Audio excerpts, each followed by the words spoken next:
I have said that many times. With imagination, we're working all these things up, right? And we never go, wow, what if everything works out perfectly for me? You know, it's like, oh my gosh, I don't know if I'll get the job. I probably will if I want it. You know, I mean, no, it's like, well, if I'm not this, I'm not that. So I'm glad you brought that up. We're going beyond fear today because we have a choice. We have a choice to go beyond the fear.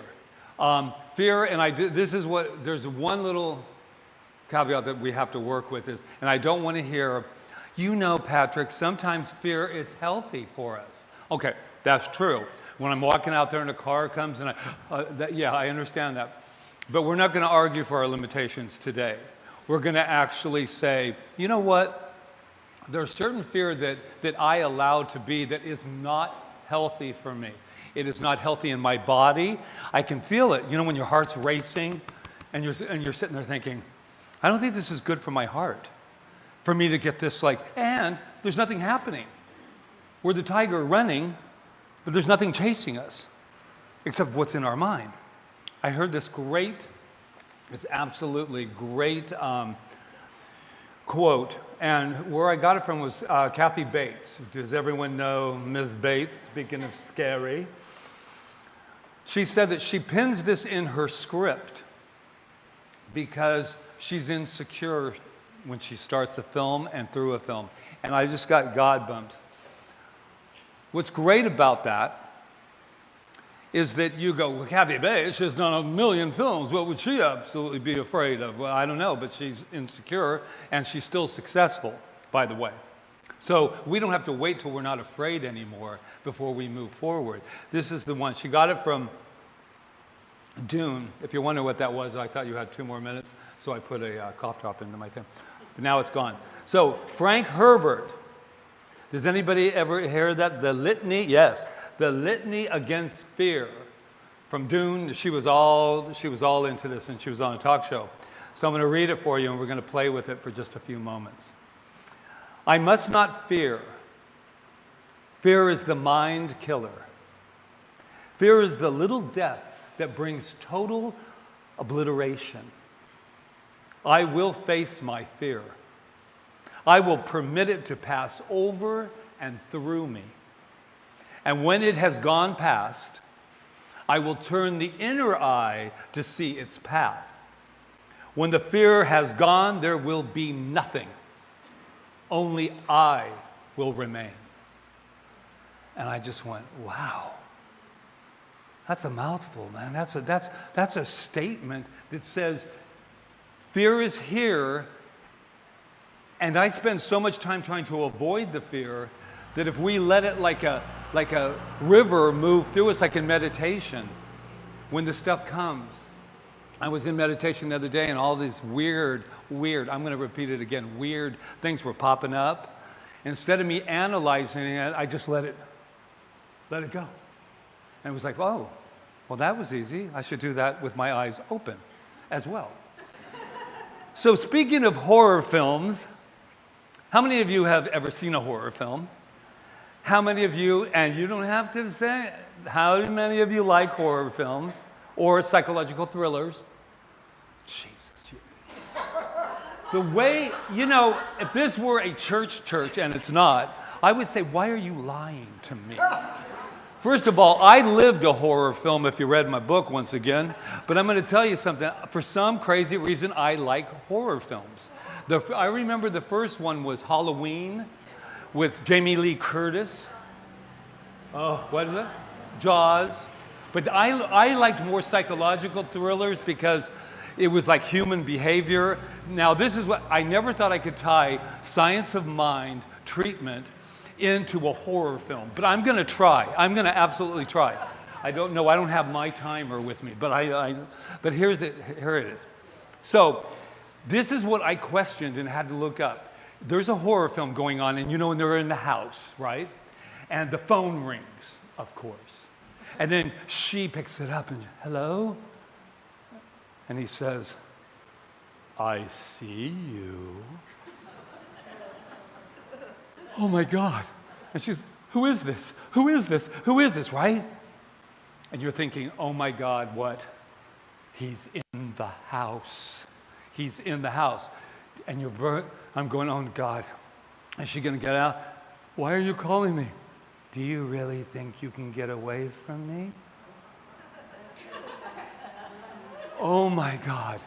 And then there's another voice. Then she hangs up the phone and the phone rings and it's her friend.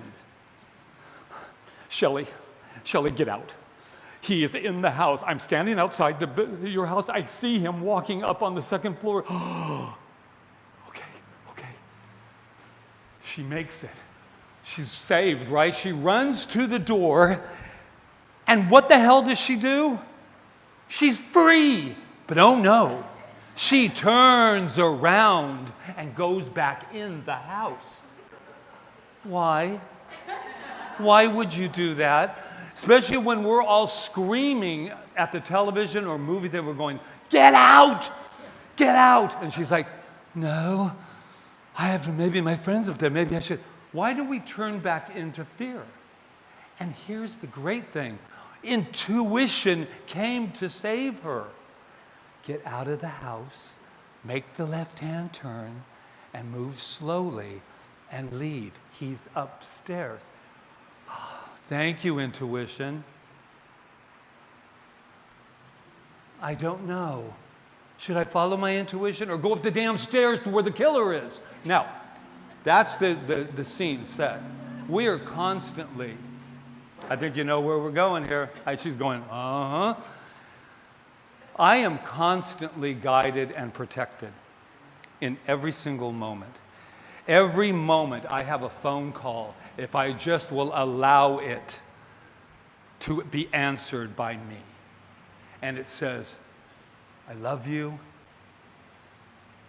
You can, what do I need? I need guidance right now.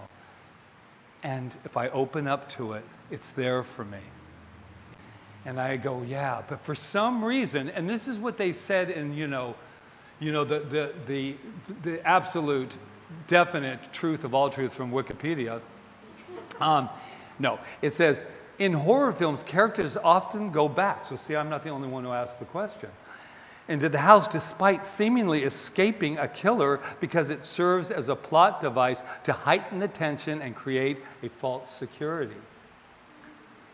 Essentially forcing the character to confront their fears and making the situation more dangerous for them, ultimately leading to a more dramatic climax. Okay. Sometimes I have been known to be addicted to drama.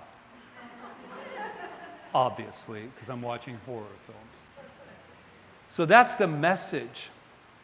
We don't have to live a horror film. We can change the channel.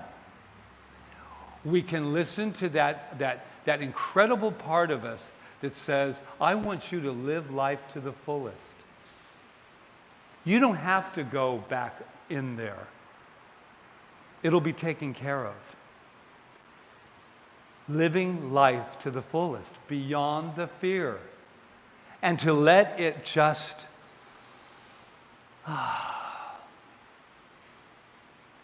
Fear is my way of thinking I'm in control, by the way.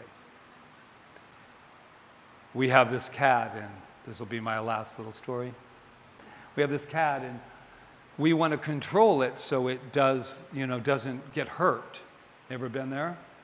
We don't want to get hurt, so we want to control it. But sometimes we just have to let it go. I have a power, and so does every single person in this room, and we get to use it in every moment. Every moment. So the intuition that we have is what we call the law, and that is always on our side. So I'm going to choose today, to let go of any addiction I have to fear, of drama, or anything else that I think is going to... And the only reason I'm addicted to it is because it can stand in my way of having exactly what I want. None of you, but I'm just saying, that's what happens to me. So today, I'm hearing Spirit say to me, Patrick, get out of the house. The door is open. Then I look at the stairs and I'm thinking, I can fix that. I can fix that. Nah. I am free. Namaste.